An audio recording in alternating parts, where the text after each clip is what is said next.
Fala meus amigos, tudo bem com vocês? Hoje eu vou apresentar sobre o efeito Linde, um dos conceitos mais interessantes que eu considero do livro Antifrágil. Então vamos lá. Antes de mais nada, quero falar para vocês que o efeito Linde ele só é aplicado para aquilo que é não perecível. Então eu já vou começar fazendo essa distinção. Perecível é tudo aquilo que tem uma data de validade e não perecível é tudo aquilo que não necessariamente tem essa data de validade. Então, como exemplo de algo perecível, eu dei aqui para vocês um livro físico, ou seja, ao longo do tempo, as páginas dele vão ficando amareladas, as traças podem devorar os livros, então ele vai se degradando ao longo do tempo. Já para algo não perecível, eu coloco como exemplos produções intelectuais, como por exemplo a obra em si, ou seja, o conteúdo do livro. Outros exemplos de produções intelectuais eu posso citar músicas ou talvez tecnologias, como por exemplo os carros. Quando eu digo carro como tecnologia, eu não estou dizendo um carro da marca tal com a placa Y. E veja só, não só porque algo é não perecível, que esse algo é eterno. Por exemplo, se eu tenho um livro que vem parando de ser lido ao longo do tempo, eu posso considerar que essa produção intelectual ou essa tecnologia ela está morrendo ou ela já está morta.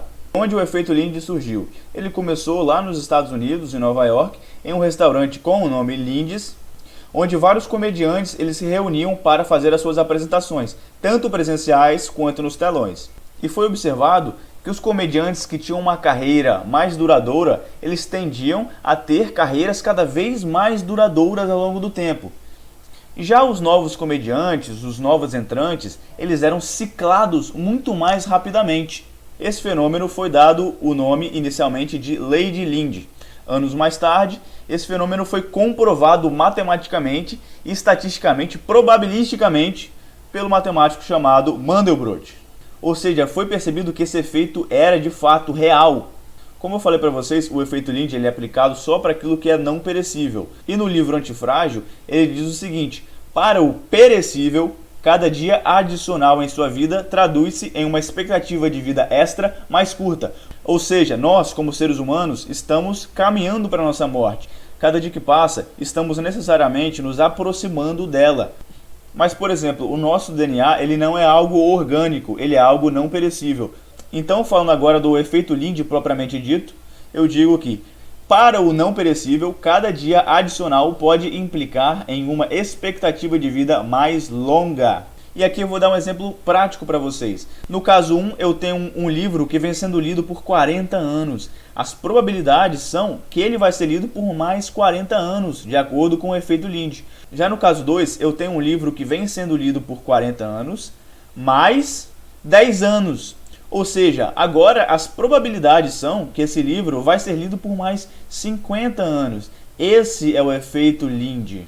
E o Taleb, em seu livro, ele diz que o tempo ele é considerado um agente estressor, justamente porque ele testa as coisas. E as coisas que são testadas pelo tempo carregam consigo certo grau de antifragilidade. E a gente, como ser humano, pode se beneficiar consumindo conteúdos antifrágeis. Então aqui nesse slide eu coloquei apenas alguns exemplos de livros antigos que são considerados antifrágeis. Mas claro, existem infinitos outros livros antifrágeis. Ou seja, livros atemporais que venceram o tempo. Então, um conselho prático para vocês que querem se beneficiar do efeito Linde e se tornarem cada vez mais antifrágeis.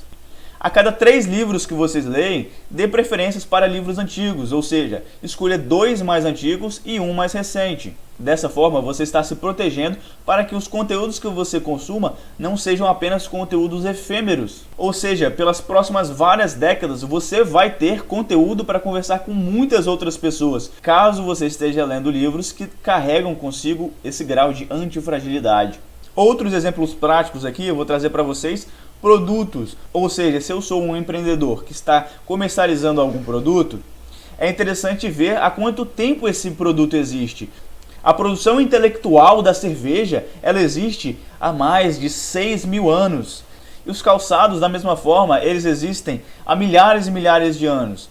Dessa forma, a gente entende que se a gente aliar o efeito Linde com o conhecimento que Michael Porter nos traz sobre vantagens competitivas, ou seja, selecionar produtos que vão ser dificilmente substituídos, naturalmente a gente está usando a antifragilidade ao nosso favor. E claro, esses produtos eles podem evoluir ao longo do tempo.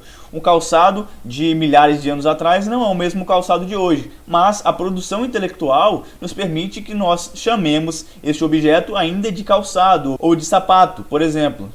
Então essas foram as dicas práticas de hoje para a gente utilizar elementos antifrágeis no nosso dia a dia e em nossas vidas. Espero que vocês tenham gostado do conteúdo e sintam-se livres para compartilhar com seus amigos. Até o próximo vídeo.